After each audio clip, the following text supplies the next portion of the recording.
Les decía en su doctrina: oíd, he aquí el sembrador salió a sembrar, y al sembrar aconteció que una parte cayó junto al camino, y vinieron las aves del cielo y la comieron.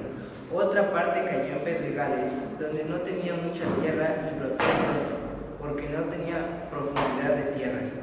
Pero salido el sol se quemó, y porque no tenía raíz se secó. Otra parte cayó entre espinos, y los espinos crecieron y la ahogaron, y no dio fruto. Pero otra parte cayó en buena tierra y dio fruto, pues brotó y creció, y produjo a 30, a 60 y a 100 por uno. Entonces les dijo: el que tiene oídos para oír, oiga. Cuando estuvo solo, los que estaban cerca de él, los 12, le preguntaron sobre la parábola, y les dijo: a vosotros os es dado saber el misterio del reino de Dios, mas a los que están fuera, por parábolas todas las cosas, para que viendo vean y no perciban, y oyendo oigan y no entiendan, para que no se conviertan y les sean perdonados los pecados. Y les dijo: ¿no sabéis esta parábola? ¿Cómo pues entenderéis todas las parábolas? El sembrador es el que siembra la palabra, y estos son los de junto al camino, en quienes se siembra la palabra. Pero después que la oyen, enseguida viene Satanás y quita la palabra que se sembró en sus corazones. Estos son asimismo los que fueron sembrados en pedregales, los que cuando han oído la palabra, al momento la reciben con gozo, pero no tienen raíz en sí, sino que son de corta duración, porque cuando viene la tribulación o la persecución por causa de la palabra, luego tropiezan.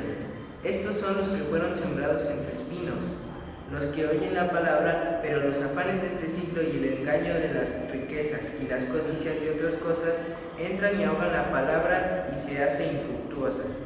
Y estos son los que fueron sembrados en buena tierra, los que oyen la palabra y la reciben, y dan fruto a 30, a 60 y a 100 por uno. Y bueno, eso es lo que dice Marcos 4, del 1 al 20, y vamos a pasar con la palabra por parte de mi hermano Jorge, que se llama la parábola de los tipos de suelo.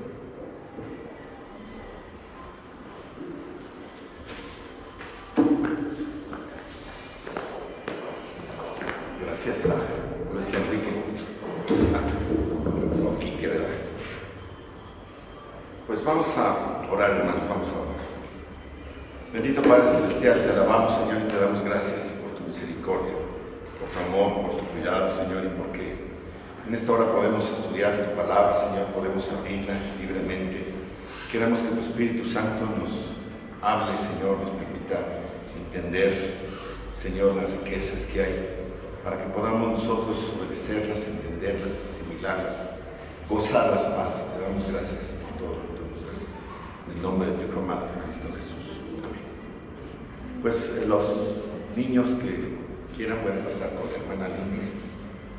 Ella va a atenderlos hoy. Nuestros hermanos Rivera están fuera y por eso también a mí me tocó hoy dar esta palabra, hermanos.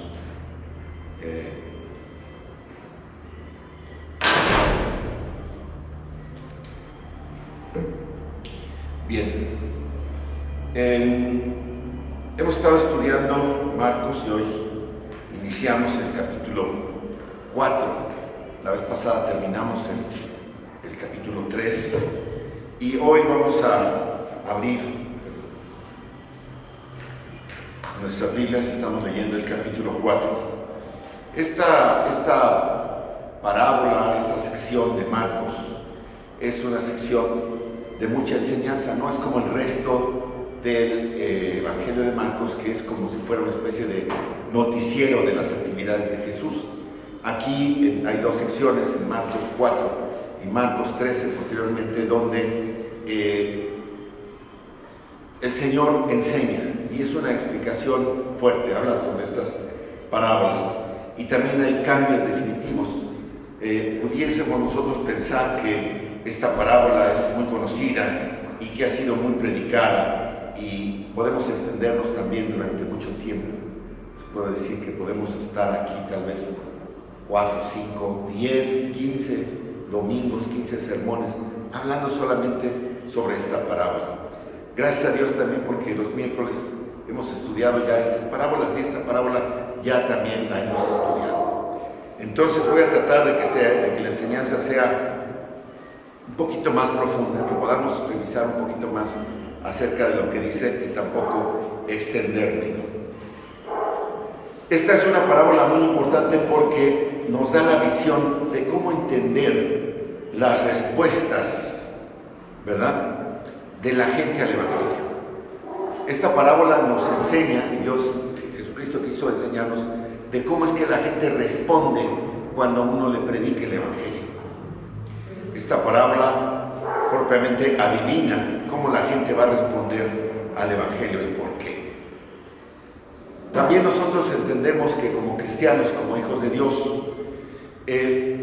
tenemos una gran responsabilidad. Quizás la mayor responsabilidad de todos nosotros es obedecer la gran comisión. ¿Cuál es esa gran comisión? Ir por todo el mundo y predicar el Evangelio a toda criatura, ¿verdad? Esa es la gran comisión. Esa es la gran comisión. Y dado que este es nuestro llamado principal y el mandato divino que el Señor nos ha dado, es fundamental que entendamos las respuestas que vamos a encontrar cuando cumplamos la gran comisión. Hay muchas personas que han interpretado o que han malinterpretado el significado directo de esta parábola, ya que vienen bajo algunas ilusiones acerca de las respuestas al evangelismo.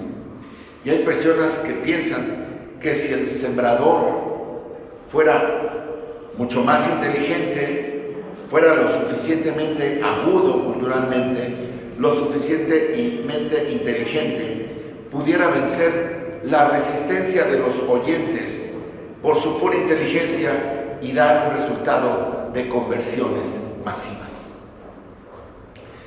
Para los seguidores de Jesús fue difícil ver cómo muy pocos de los judíos, de los que estaban en medio de esa multitud, creyeron en él.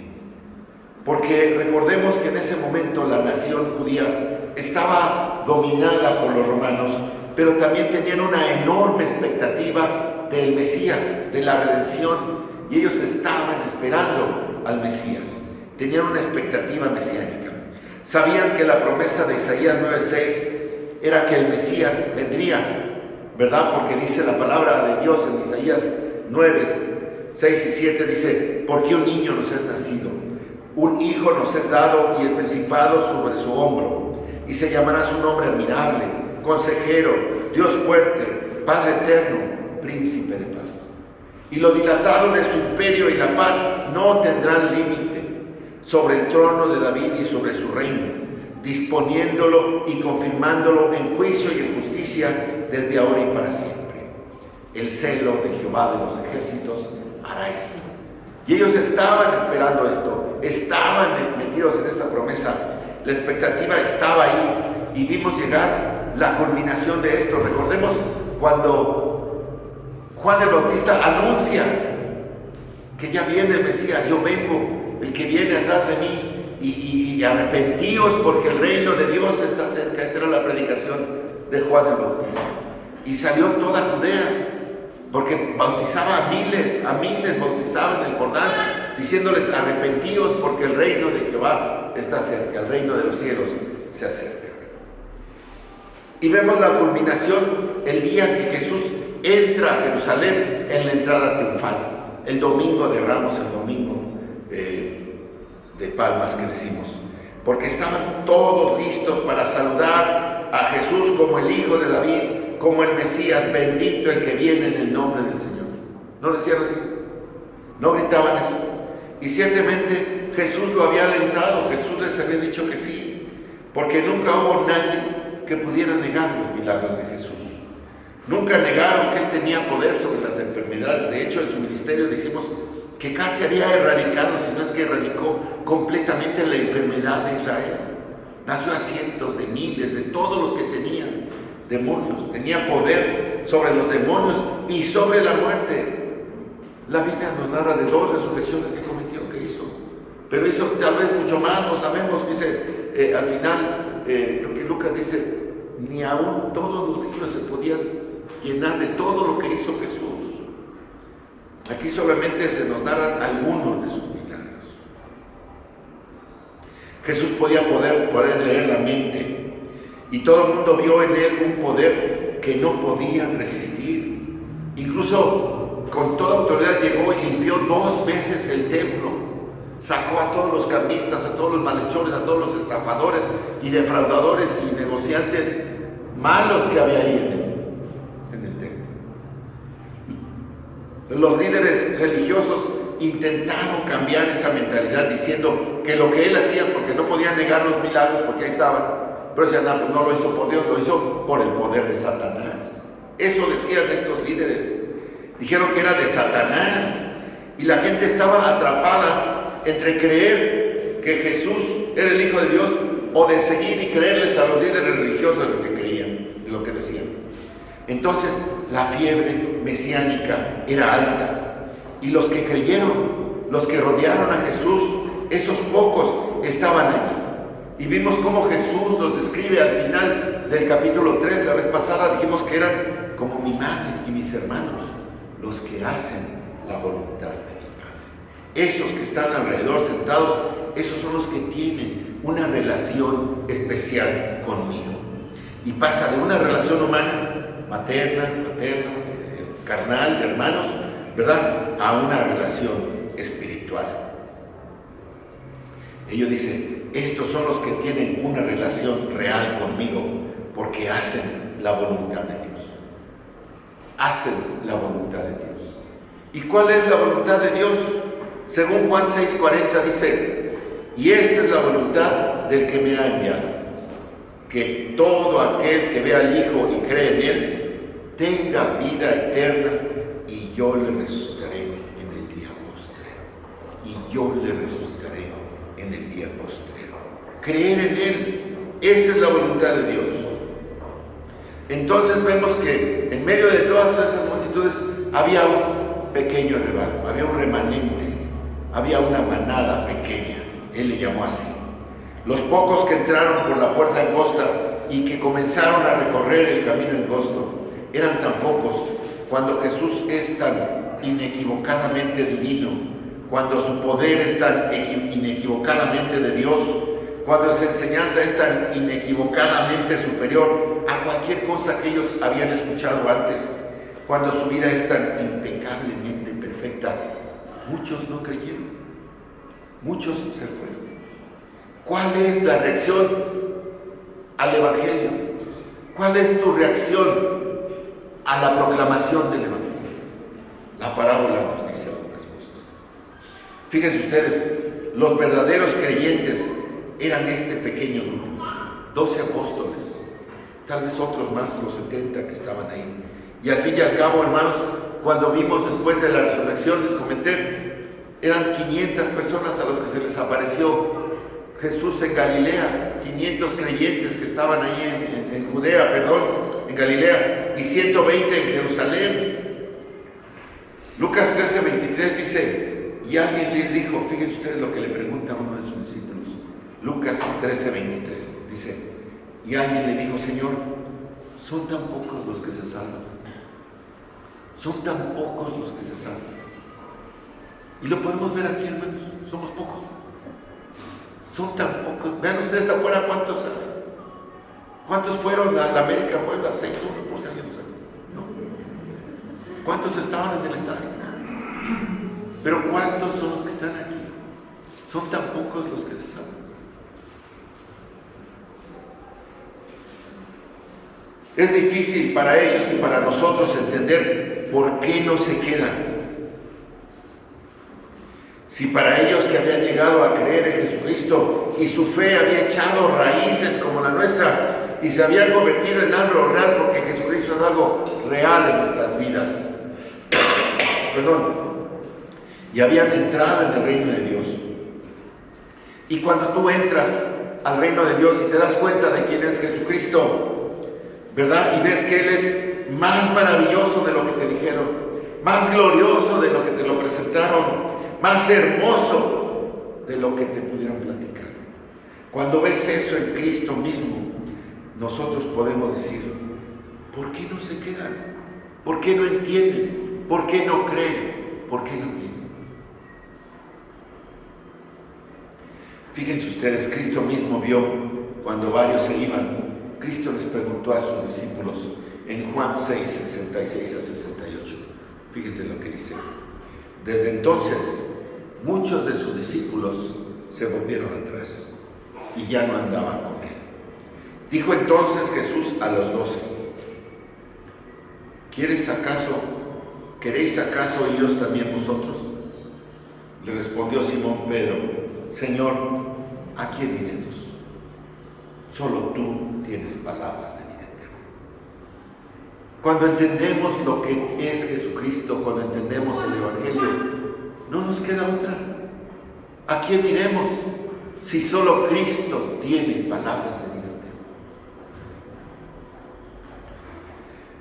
Pero para ellos, estos discípulos, y para nosotros, es muy difícil creer que las multitudes puedan estar tan expuestas a su enseñanza, tan expuestas a su poder, tan expuestas a su persona, y no hacer un compromiso genuino con el Señor. ¿Cuánta gente vemos que viene y le pide un milagro al Señor porque me detectaron cáncer? O tengo este problema, o estoy en la cárcel, o me quedé solo, no sé cuántos problemas hay.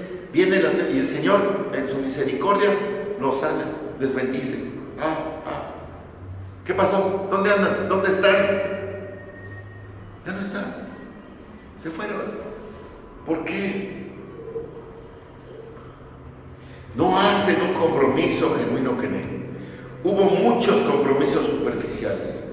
Hay muchos seguidores de Cristo de tiempo parcial.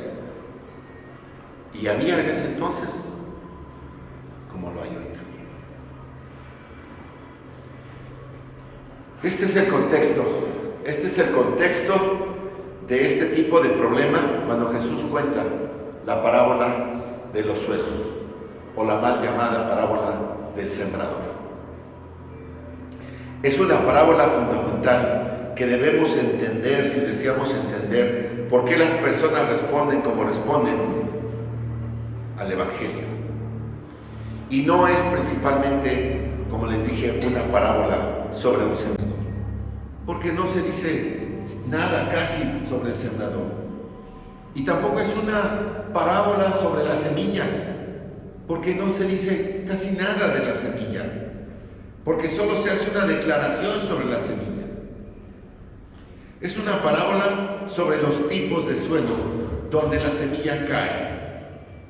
Y muchos mencionan 4, pero en realidad hay 6. Ay, el hermano no sabe contar. No, sí sé, van a ver. Hay 6 tipos diferentes de tierra. 3 malas y 3 buenas. 3 en las que no se produce nada, ningún fruto. Y 3 en las que se produce un fruto significativo. Y esta es una imagen de los patrones de respuesta al Evangelio, tanto en ese tipo como a lo largo de la historia, en nuestros días, hasta nuestros días. Y quiero que veamos primero, antes de ver el versículo 1 al 20, vamos a ver el versículo 13. Versículo 13 de Marcos 4, dice: y les dijo, después de que la explicó, después de que la contó, y le preguntaron qué significa, les dijo: ¿no sabéis esta parábola? ¿Cómo pues entenderéis todas las parábolas? ¿Qué quiere decir esto que les dijo Jesús a sus discípulos? No saben de esta parábola, no la entienden. Entonces, no van a entender, si no entienden esta, no van a entender ninguna de las demás. Ninguna de las otras. Esta es la llave para que entiendan todas. Es lo que les está diciendo. Si no entienden esta, no entenderán las demás. En el pasaje paralelo en Mateo 13 y en Lucas 8, nuestro Señor da muchas más parábolas, pero la llave que abre todas ellas es esta primera, la parábola de los suelos. Si entendemos esto, entenderemos la parábola del trigo y la cizaña, entenderemos la parábola de la semilla de mostaza y entenderemos la parábola de la red barredora. Todas las demás. ¿Cómo empieza? Ya dijimos cuál era el ambiente, el contexto. Pero ¿dónde estaba Jesús? Él estaba enseñando de nuevo junto al mar de Galilea. Este lago enorme en el cual el río Jordán desembocaba, porque el río sale desde las montañas del Líbano y desemboca en el extremo norte de Israel, en la región llamada Galilea, y forma este lago, mar de Galilea. Era un lugar familiar para Jesús, ahí residía.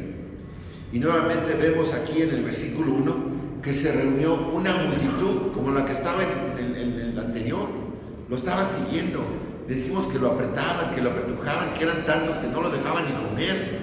Y aquí pues también vinieron no sé cuántos, miles de gentes. Toda la región de Galilea se agolpaba, esa es la palabra, se agolpaba enfrente de Jesús. ¿Verdad? Se reunió una multitud tan grande que él tuvo que subir a una barca y se sentaba en el mar, hacia la orilla donde estaba la playa, y pues ellos se tenían que quedar allá a la orilla. Y él desde la barca comenzaba a enseñarles. Y era muy propicio, ¿por qué? Porque, pues, un poquito de distancia, pero las ondas sonoras viajan por el agua, ¿verdad? Por arriba del agua, ayuda, y la parte de atrás, que normalmente es un poquito elevada, las playas ustedes las conocen, ¿verdad? Impiden que el mar se vaya para allá o el agua se vaya para allá. Pues ahí se sentaba la gente y servía como una especie de anfiteatro. Y eso podía hacer que Jesús al hablar, además de su poder, que yo me imagino que su voz era potente, ¿verdad? Pues todo el mundo lo escuchara, que todo el mundo oyera lo que le estaba diciendo.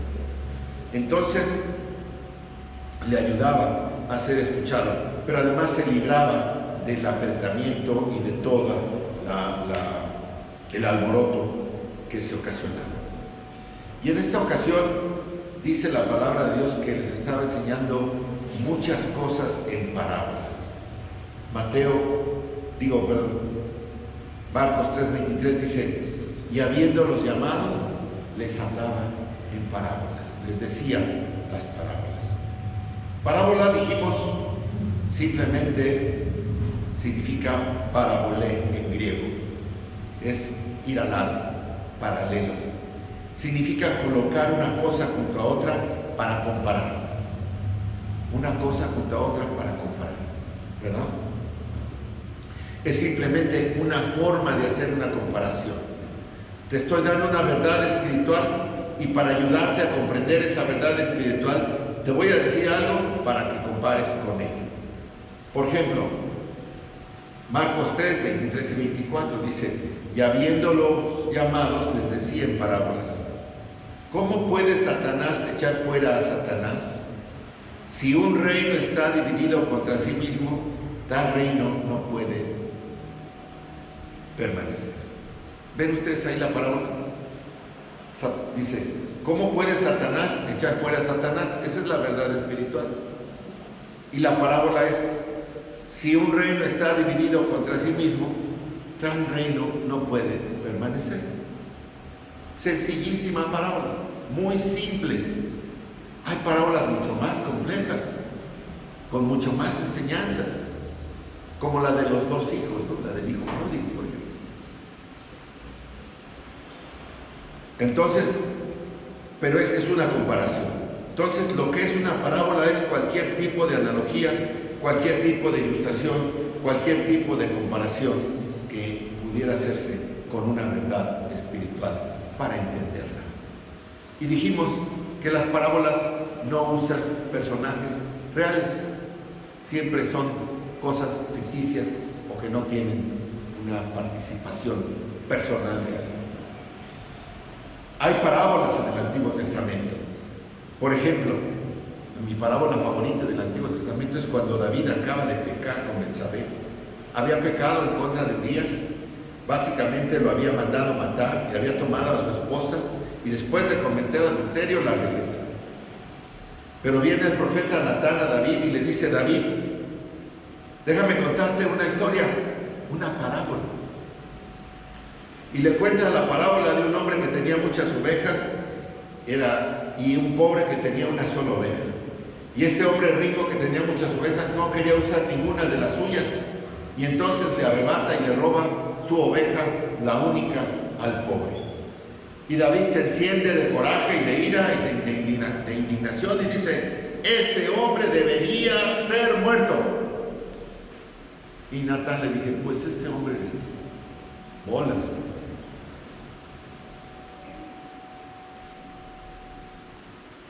En ese momento David entendió, supo, ¿verdad?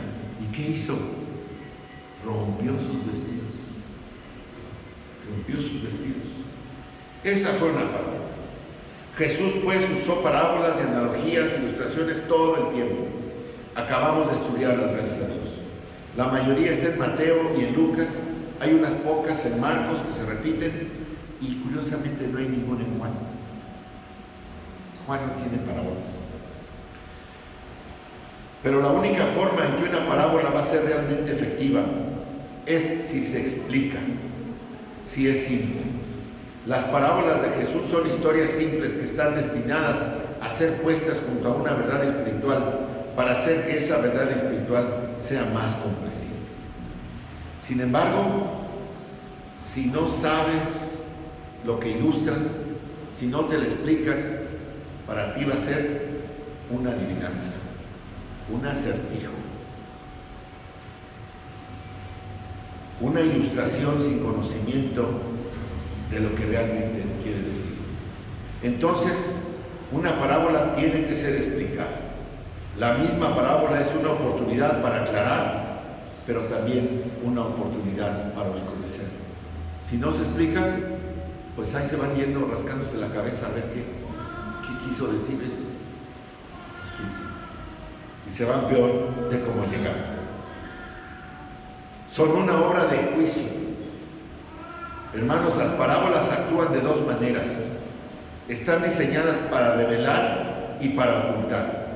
Son una obra de gracia para aclararle al creyente la verdad espiritual, y son una obra de juicio para oscurecer la verdad del no creyente.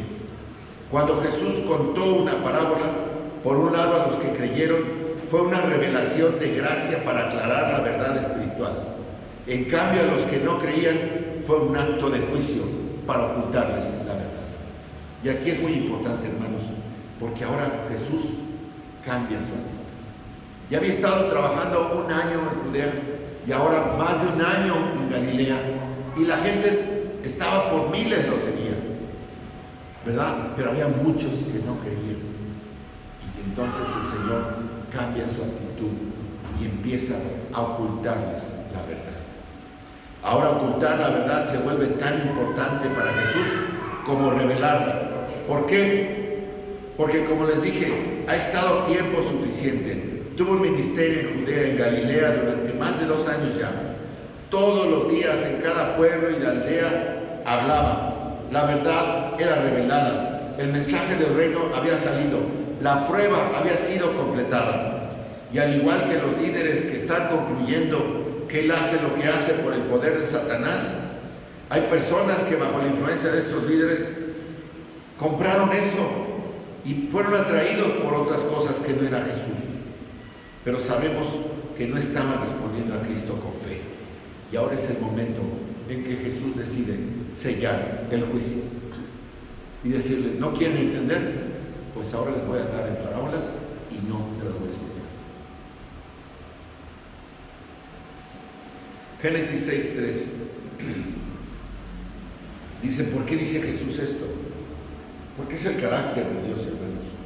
Génesis 6:3, a la civilización antediluviana, ¿verdad? Cuando se volvió tan pecadora, Dios mismo dijo: mi espíritu no contenderá para siempre con él. Ya no más. Hasta aquí llega. Eso dijo Dios. Ya no más. Hasta aquí llega. ¿Y qué pasó? Vino el juicio y los barrió a todos, excepto a Noé y su familia. Es algo aterrador pensar en el hecho de que un incrédulo puede llegar a un punto en que su juicio sea definitivo, incluso en esta vida. Siempre hemos pensado que todos tenemos una oportunidad de arrepentirnos antes de morir, pero la realidad, hermanos, es que quien endurece su corazón, que ya anda perdido, y ahí ya se va a quedar. Y Dios ya le cerró la puerta porque dijo, este ya me rechazó, ya sacó su conclusión, ya pensó que yo no soy de Dios, ya pensó que no hay salvación, no sé qué pensó, ya lo atrajo más el mundo, pero ya no hay oportunidad y el Señor le puede cerrar la puerta. Fíjense lo que dice el versículo 3, algo bien importante, porque dice el versículo 3 en este capítulo 4 de Marcos, dice: escucha, oye, el Señor tiene algo que decir. Necesitas escuchar, necesitas conocer. Para aquellos que aman al Señor Jesucristo, hay buenas noticias. Van a entender lo que significa esto. Esto no es un juicio para ustedes, es una revelación. Así que empecemos pues la historia. Hasta aquí la introducción, perdón por lo largo. Y déjenme decirles antes algo. No creo terminar la parábola ahora.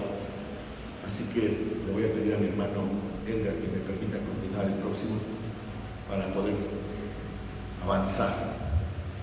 Entonces empecemos la historia. Marcos 4, versículos 3 al 9. Oí, dice Jesús: he aquí el sembrador salió a sembrar. Y al sembrar aconteció que una parte cayó junto al camino y vinieron las aves del cielo y la comieron. Otra parte cayó en pedregales donde no tenía mucha tierra y brotó pronto porque no tenía profundidad de tierra. Pero salido el sol se quemó porque no tenía raíz y se secó.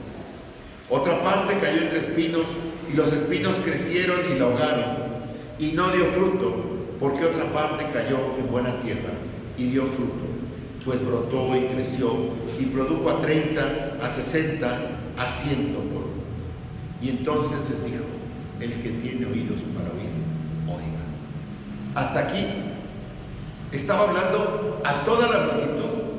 Él estaba en la barca y todos estaban sentados, y esto fue lo que les dijo a todos, a todos. Es una historia simple y era familiar para todos ellos.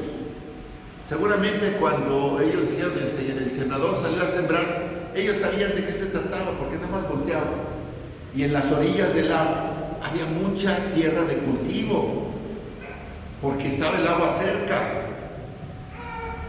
y ahí había tierras de cultivo, y sabían, y seguramente mucha de la audiencia eran sembradores, sabían de lo que estaba hablando, estaban familiarizados. También estaban familiarizados con los diferentes tipos de suelo. Dice: mientras sembraba, versículo 4, parte cayó junto al camino y vinieron las aves y se la comieron. Los campos de Israel, como todavía en muchos lugares, no están ni estaban cercados.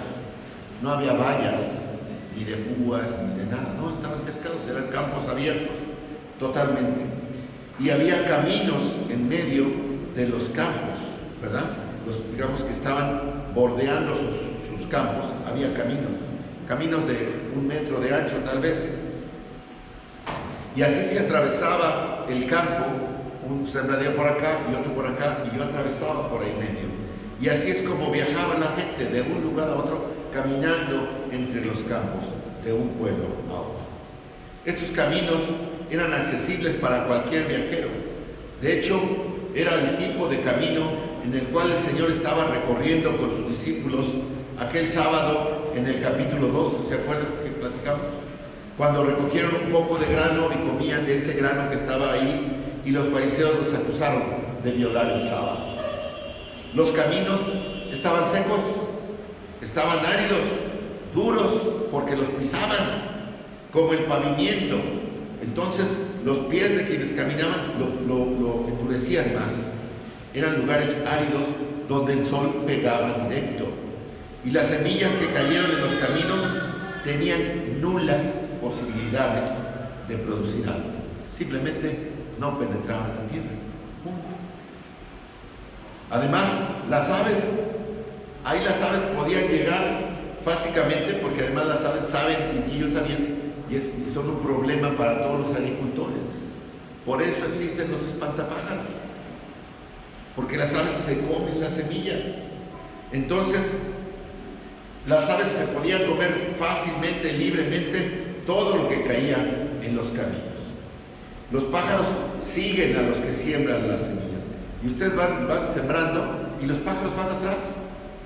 Y a veces hasta al vuelo pescan las semillas, ¿verdad? Pero ahí van. Pero lo que cae en el camino, las aves se la llevan. Lucas añade en su relato, en la parábola, que lo que no alcanzaron las aves fue aplastado y pisoteado por los pies de los que iban caminando. Entonces todo el mundo entendió lo que pasaba con la semilla en esos áridos caminos. Luego pasa a otro tipo de suelo, el que las personas siembran las semillas y que muchos tuvieron que enfrentar. Versículos 6 y 7 dice: otra parte cayó en pedregales, donde no tenía mucha tierra, y brotó pronto porque no tenía profundidad de tierra, pero salió del sol, se quemó porque no tenía raíz seca. También esto lo entendieron todos. También esto fue cosa fácil de entender. ¿Por qué no salía bien? Cuando había un suelo rocoso en muchas partes, tanto de México, pero sobre todo en Israel, hay suelos que tienen lecho rocoso. Y no estamos hablando de lecho con muchas piedras, porque las piedras las quitan los campesinos con unos rastrillos especiales. De cierto tamaño las bajan y eliminan las piedras de la tierra. Así, terminan arar. Pero aquí estamos hablando de que hay un lecho de roca caliza debajo del nivel de donde entra el arado. El arado entra hasta cierta profundidad y mueve la tierra. Va saliendo la tierra y la va poniendo en cierto lugar, ¿verdad? Pero abajo de eso, exactamente por abajo, hay roca caliza. Este material existe casi en toda la tierra de Israel. Y lo que pasa ahí es que echan la semilla entra, encuentra la tierra blanda y comienza a cobrar vida. El suelo está propenso a dar vida. Hay humedad, hay agua, y comienza a crecer muy rápido, porque las raíces no pueden bajar, porque golpean la tierra en el lecho de esta roca caliza. Y los nutrientes que hay en esa poca tierra levantan rápido la planta, comienza a crecer, pero las raíces no pueden bajar. Entonces disparan la planta hacia arriba, y por eso es lo que dice que surge de inmediato. Esa cosecha sale muy rápido. ¡Ay, qué bueno, ya salió! Pero ¿qué pasa? No tiene raíces, no pueden bajar. Entonces surgen, pero cuando sale el sol se queman porque ya no pueden sacar humedad, porque no tienen raíz. Y todos lo entendieron, ¿verdad? Lucas 8:6 dice: no tenían humedad. O sea, todos entienden lo que pasó ahí en esa tierra. El tercer tipo de suelo, versículo 7. Otra parte cayó entre espinos, y los espinos crecieron y la ahogaron y no dio fruto. Este es un suelo engañoso. No hay lecho de roca debajo. Se ve bien, se ve limpio, se ve listo. Pero en el suelo yacen raíces fibrosas de matas y de espinos, ¿verdad? Listas para volver a la vida en cuanto cae el agua. Todos hemos tratado alguna vez de desmalezar un jardín. Yo tengo una maceta donde hay un árbol, esos que dicen que son como bonsái, pero tiene unos pastos que le salen abajo, y yo siempre lo estoy tratando de sacar. Cuando rompo el pasto, no lo puedo sacar de raíz, ya me amolé, porque a la siguiente sale la raíz, ya se enterró más y sale más fuerte la planta, y es más difícil de desmalezar, y cada vez es más difícil. ¿Por qué? Porque está bien enraizada la hierba mala. La hierba mala. Lo peor que puede pasar es que rompas la hierba en la parte superior, se te queda la raíz y se vuelve más fuerte que nunca. Hay que sacar todo, y todo el mundo sabe que tiene que hacer eso, desmalezar, ¿verdad? En un mundo caído como en el que vivimos, las malas hierbas crecen mejor que nada, crecen más rápido, más alto. La buena semilla y las malas hierbas compiten entre sí y no es bueno para la buena semilla. La cizaña exprime la vida de la buena semilla. Y esa es una situación muy familiar que ellos entendieron. Las raíces de los espinos o de las malas hierbas restringen la buena semilla, beben su humedad, velan la luz del sol y la buena semilla puede morir. Finalmente, hay otras 3 clases de suelo en el versículo 8. Dice, pero otra parte cayó en buena tierra y dio fruto, pues brotó y creció y produjo a 30, a 60 y a 100. Todos sabrían que no toda la tierra es igual. Los nutrientes en un suelo pueden ser superiores a otros suelos, que uno puede producir cierta cosecha relativa y otro produce una cosecha superior, y otro puede ser mejor y aún mucho más superior. En aquel entonces no había químicos, no había fertilizantes, no había nada de eso, sino que el tipo de suelo. Y por eso había muchas reglas, había muchas leyes que Dios había dictado para hacer que la tierra produjera. La buena tierra es profunda, es blanda, es rica, es limpia, no compite con las hierbas malas. Hay mucha suavidad para bajar hasta donde repose el agua. La semilla gana entrada, encuentra alimento, crece y da una buena cosecha, una cosecha abundante. Y para darnos una perspectiva sobre esto, Jesús dice algo impactante, porque cuando dice una dio a 30, otra a 60 y otra a 100 por uno, la gente podría decir, pues bueno, ¿eso qué relación tiene para mí? Pero para los que estaban oyendo, que sabían que eran sembradores, que eran agricultores, el promedio de una cosecha buena, el promedio de una cosecha era 7 a 1. 7 a 1. ¿Sí? O sea, por cada cosa que yo ponía podía recoger 7. Ese era lo bueno, esa era una buena cosecha. Ya más era casi imposible. Pero aquí Jesús rompe ese paradigma que ellos traen y dice, ¿sabe qué? Va a dar una buena cosecha a 30. 5 veces más que lo normal. A 60. 15 veces más que lo normal. A 100 por 100 veces más. Así lo va a hacer. Así es el Señor. Así es esa tierra. Así es esa tierra. La historia la entiendo. Pero ¿cuál es el significado? Pero antes de que analicemos el significado, vamos a un segundo punto. En la primera parábola, que son los oyentes. Ya dijimos que antes de este verso, ¿verdad? Les dice, entonces les dijo, el que tiene oídos para oír, oiga. Versículo 9.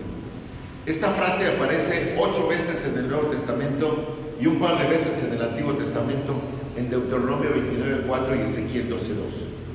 Es un llamado a poner atención, a escuchar, no solamente a oír, a escuchar, a poner atención. Si puedes escuchar, pon atención. Es un juicio.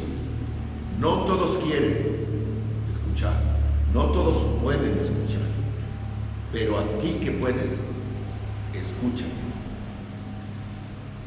Y vimos que estaba toda la multitud. ¿Cuántos eran? 1,000, 5,000, 20,000, no sabemos cuántos eran, pero una multitud extraordinaria para ese tiempo que estaba escuchando a Jesús. Pero ya vemos aquí en el versículo 10, fíjense que dice, cuando estuvo solo, los que estaban cerca de él con los 12 le preguntaron sobre la parábola. Yo creo que muchos se quedaron, bueno, todo entendimos bien todo lo de los suelos, la tierra, la semilla, cómo crece, que hay a 100, a 30, a 60, a 100. Qué bueno, pero ¿qué quiere decir?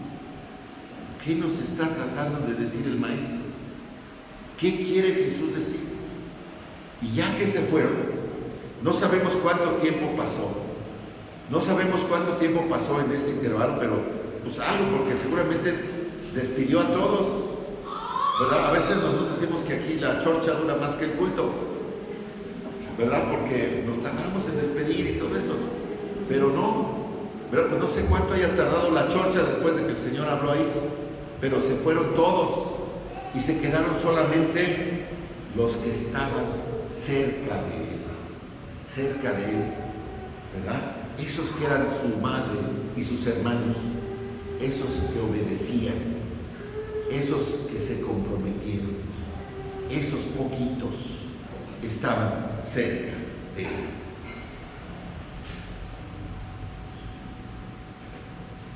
Y fue hasta que estuvo solo con sus seguidores, con los 12, que les explicó. Esto dice quiénes son los que ha hecho la voluntad de Dios. Versículo 35 del capítulo 3. Son los que verdaderamente estaban relacionados con Jesucristo, sus seguidores y sus apóstoles. Y fíjense lo que les dice, y por eso es lo que les digo del juicio y de aquellos que están ya cerrados, porque les dice: a vosotros os es dado saber el misterio del reino de Dios, mas a los que están fuera, ¿qué dice? Por parábolas todas las cosas. Quiere decir que ya no van a entender ni pío. ¿Por qué? Porque ya lo habían rechazado, ya habían llegado a su conclusión. Ya los fariseos habían dicho: es de Satanás. No, si así es, dice el Señor, bueno, ya se cerraron las puertas solitos del reino. Y ahora ustedes es esta revelación.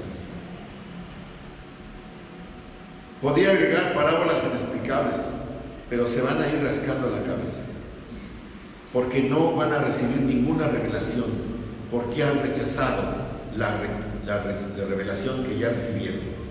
Hebreos 2:3 dice: ¿cómo escaparemos nosotros si descuidamos una salvación tan grande, la cual, habiendo sido anunciada primeramente por el Señor, nos fue confirmada por los que oyeron? Hermano, si descuidas el Evangelio, si descuidas y no haces caso, llegará el día en que llegue el juicio y ya no puedas más recibir. Pero a vosotros os es dado el misterio del reino de Dios. Nos está dando el Señor una esfera de salvación. El misterio es lo que está oculto y que ahora se nos revela. En Mateo 13, las parábolas que llenan este capítulo tienen un paralelo aquí, y se llama la parábola de los misterios del reino, simplemente explicando la actual situación de cómo están las cosas en el reino de Dios y cómo va a ser a lo largo de la historia. Los de afuera solamente van a tener adivinanzas, acertijos, y no le van a atinar. Y es consistente con Isaías 6, 9 y 10, que aquí el Señor cita en el versículo 12. Fíjense lo que dice el versículo 12: para que viendo vean y no perciban, y oyendo oigan y no entiendan, para que no se conviertan y les sean perdonados los pecados. No sabemos quiénes son esas personas en algunos casos. Aquí Jesús sabemos que fueron los que sacó de la multitud, ¿verdad? Los que Él les pidió, a los que no les explicó. Pero nosotros no sabemos. Tal vez muchos vengan y se vayan rascándose la cabeza y digan: ¿qué quiso decir el hermano Argüello o el hermano Edgar? Pues ni fu ni fa. Pero Jesús les dijo en una ocasión les dice a sus discípulos: no arrojéis vuestras perlas delante de los cerdos. Y eso es lo que tenemos que estar pendientes. Finalmente, mucha gente ha rechazado la palabra de Dios, y aquí comienza el juicio. Estas palabras que dice el versículo 12 son tomadas de Isaías 6, 9 y 10, y describen perfectamente a los judíos incrédulos en los días de Jesús. Describen a los judíos incrédulos en los días de Isaías, y describen a los gentiles judíos y toda la gente incrédula de nuestros días también. Por eso hubo cautiverio en los tiempos de Isaías y se los llevaron a Babilonia. Por eso Jerusalén fue destruida en el año 70 después de Jesucristo. Y por eso ahora tantos y tantos se están yendo sin el conocimiento de Cristo. Vamos a empezar a explicar la parábola de acuerdo a lo que el Señor dice en el versículo 14. Dice, el sembrador es el que siembra la palabra. Vamos primero al sembrador. ¿Qué dice del sembrador? Nada, absolutamente nada. No dice qué tipo de ropa usaba, no dice qué tipo de bolsa traía para echar la semilla. Cualquiera que siembra, cualquiera que sea fiel a proclamar la palabra, es un sembrador. Todos nosotros hacemos eso y debemos hacer eso porque a todos se nos ordena hacer eso. Entonces, sabemos quién es el sembrador. El sembrador es cualquiera que siembra la palabra y sabemos cuál es la semilla, la palabra. Cualquiera que siembra la palabra, dice Lucas 8:11, dice, la semilla es la palabra de Dios, el mensaje de Dios, el evangelio, el mensaje del reino. Cualquiera que da el mensaje del reino es el sembrador. Obviamente el sembrador por excelencia es Jesucristo. Y por eso en la parábola de la cizaña dice que el Hijo del Hombre, porque Él es el principal sembrador, pero aquí dice que todos somos, el sembrador salió a sembrar. Hechos 9:15, el Espíritu Santo le dijo a Pablo, este me es instrumento escogido para llevar mi nombre delante de los gentiles, de los reyes y de los hijos de Israel. Todos estamos en el mismo llamado maravilloso. El sembrador, cualquiera que siembra la semilla, la palabra de Dios, el mensaje del reino.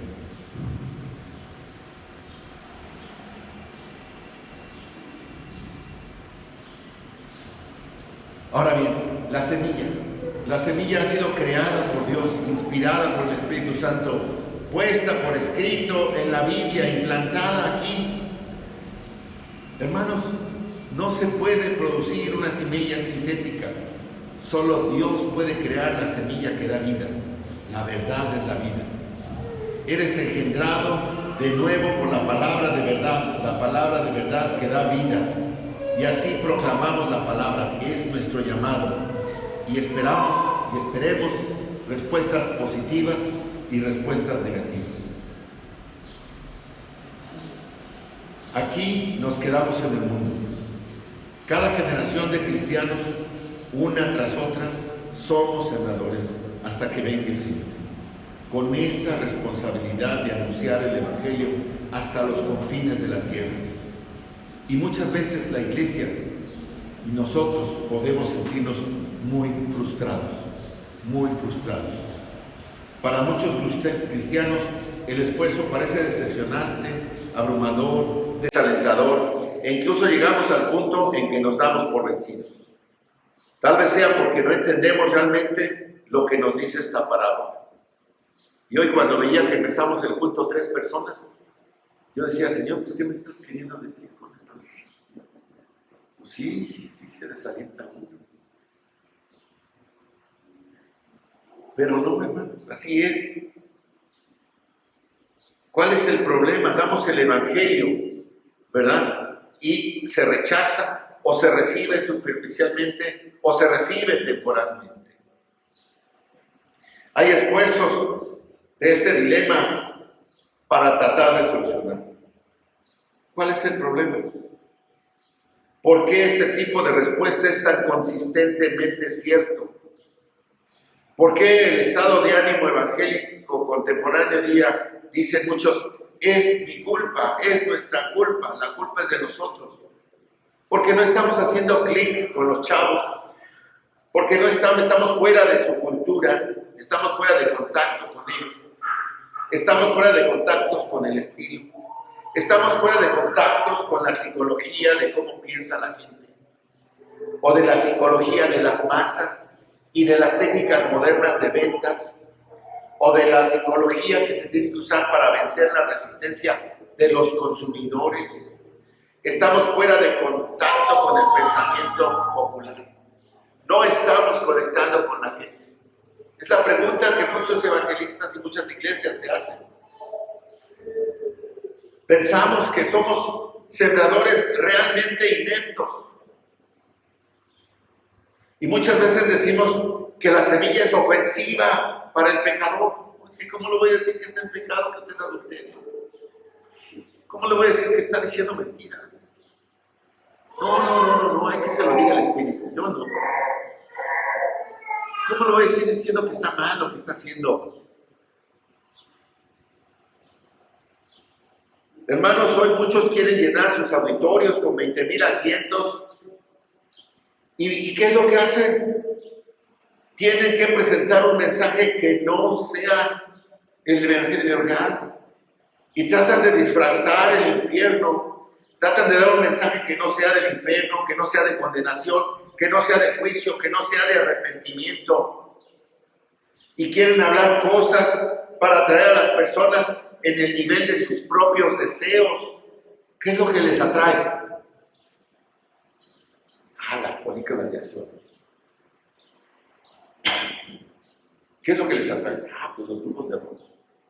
Y están pensando, ¿qué es lo que les atrae? Están empezando a hablar de atraer a las personas en el nivel de sus propios deseos, de sus necesidades más apremiantes. Pues hay muchos enfermos. Vamos a hacer un culto de sanidades, aunque no se sabe de nadie, pero vamos a ver si viene.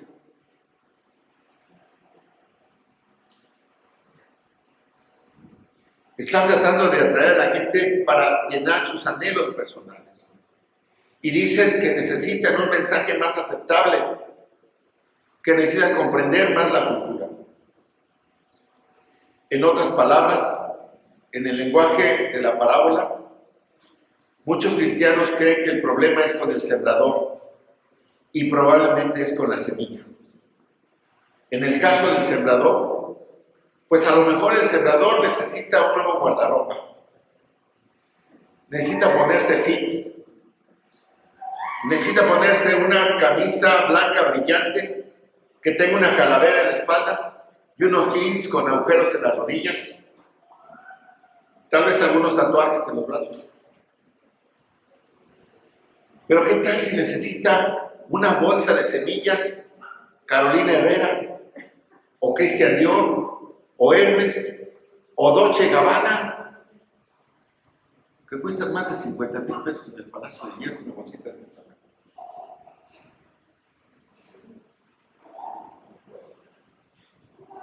Y luego tal vez puedes verte bien, lucir a la última moda y entonces pones un fondo musical tocador, de ese que llega, que te hace vibrar, rock tal vez, y ya le hiciste. Y vences la resistencia de tu audiencia que se va a desvanecer porque te convertiste en lo que ellos están buscando. Hermanos, ¿es en serio esto? Tan febrilmente equivocados son los esfuerzos en esta dirección que están en todas partes, tratando de arreglar al sembrador y a la semilla. Es una pérdida de tiempo. Es una absoluta pérdida de tiempo, porque hermanos, la semilla es perfecta como está. En la palabra de Dios es perfecta, no necesita nada. Y si se hace algo para tratar de alterarla, la vas a corromper y es un evangelio mutado. Ya no es un evangelio y no se puede alterar. Y cualquier sembrador, con cualquier guardarropa, con cualquier saco de semilla, servirá mientras está sembrando el evangelio puro, la palabra de Dios. ¿Por qué? Porque Jesús nos está diciendo que el problema no es el sembrador y no es la semilla, es el suelo donde cae. El tema es el tipo de suelo. E identifique el tipo de suelo con el corazón. Ese es el problema. Estamos tan empeñados en un estilo de sembrador, tan empeñados en crear algún tipo de semilla sintética y aceptarla, que hemos mutado al evangelio de una forma tan corrupta que ya no tiene el poder de salvar, porque no es el verdadero evangelio. Alguien necesita saber que eso no es cristiano, que eso no es el cristianismo bíblico, que eso no es el cristianismo histórico. El cristianismo bíblico histórico es el verdadero evangelio de Jesucristo, predicado con pureza y claridad en la Escritura. Entonces, hermanos, ciertamente la proclamación del evangelio puede ser un poco desalentadora. Vamos a sembrar en suelo duro, vamos a toparnos con lo superficial, donde alguien responde por un momento, pero no dura mucho y luego se van. Encontraremos personas que hacen un compromiso temporal, pero en realidad nunca dejan ir lo que realmente aman, las cosas del mundo, y también desaparecen. Y es muy desalentador. Todos hemos estado ahí, todos hemos hecho eso, todos hemos visto esto. Esta iglesia ha visto mucha gente llegar e irse, llegar e irse, llegar e irse. Unos por otras causas, pero muchos porque no hacen compromiso con el Señor. Pero no podemos olvidar la otra mitad sobrenatural de la historia, donde el suelo es preparado por Dios, donde los resultados son asombrosos, donde hay suficiente motivación en que la tierra dé a 30, a 60 y a 100 por uno, para que sigamos adelante. ¿Cuál es el problema entonces? ¿La semilla? La semilla es la palabra, dice Lucas 8:11. Es el Espíritu de Dios, es la palabra de Dios, es el Evangelio Salvador, es la palabra del reino. El mensaje que Dios ha enviado, el Evangelio. Dice Romanos 10 que la fe viene por el oír la palabra. Primera de Pedro 1:23, que somos engendrados de nuevo por la palabra. En segunda de Pedro 1, que todo lo que pertenece a la vida y a la piedad nos ha sido concedido mediante el verdadero conocimiento de Él, y este verdadero conocimiento se revela en las Escrituras, en la palabra de Dios. Primera de Tesalonicenses 2:13, Pablo dice respecto a los creyentes de Tesalónica que está muy agradecido, se regocija en el Señor porque recibieron la palabra. Dice, por lo cual también nosotros, sin cesar, damos gracias a Dios de que cuando recibisteis la palabra de Dios que oíste de nosotros, la recibisteis no como palabra de hombres, sino según es en verdad la palabra de Dios, la cual actúa en vosotros, los creyentes. Esta palabra es la que tiene poder, es la que transforma, y esa es la que estamos de acuerdo. Pablo dice en Romanos, porque no me avergüenzo de qué, del Evangelio, porque es poder de Dios para salvación, hermano. Pero para los que se pierden es condenación. El poder está en la palabra. Cualquier sembrador que siembra la palabra, por lo tanto, ejerce el poder de Dios. Me voy a quedar hasta aquí, hermanos. Después vamos a ver los tipos de suelo. Pero quiero que se queden con tres cosas. En su mente y en su corazón. Dios tiene su tiempo. Y aún está llamando a quienes han de ser salvos. Y necesitan sembradores. La semilla está lista. Hay muchos que resisten al Evangelio y cierran su corazón y su mente. Dios los va a juzgar y su oportunidad se está alejando. Pero Dios está llamando aún y necesita sembradores. Dos, todos nosotros somos sembradores, instruidos por la gran comisión. Nadie de los que son salvos se escapa a la orden de nuestro Rey y Señor para llevar su evangelio hasta lo último de la tierra. Nadie se escapa. Todos somos sembradores. Y número 3. La semilla que sembramos es la palabra de Dios. Es el Evangelio de Jesucristo. Es el Evangelio de redención donde hay arrepentimiento, perdón, salvación y vida nueva en Cristo Jesús. No la podemos alterar, no la podemos cambiar porque pierde su acción redentora. Esas tres cosas. esas tres cosas aprendan siempre. Amén. Vamos a ver. Bendito Padre Celestial, te alabamos, Señor, y te damos gracias por tu palabra, Señor, por tu bondad, por tu claridad, Señor, y porque sabemos, Señor, que necesitamos salir y esparcir la semilla, Señor, la semilla de verdad, la semilla de bondad, la semilla de amor, pero también de juicio, Señor, de justicia, de arrepentimiento, Padre. Te queremos dar gracias y te pedimos, Señor, por todos aquellos que están, pues, sin arrepentirse todavía, Señor. Te pedimos, Padre, que tu Espíritu prepare el corazón, el suelo, donde la semilla ha de caer, Padre, para que la gente pueda volverse a ti, Señor, arrepentirse. Te damos gracias por este tiempo hermoso que nos has permitido. En Cristo Jesús. Amén. Amén, hermanos. Dios les bendiga.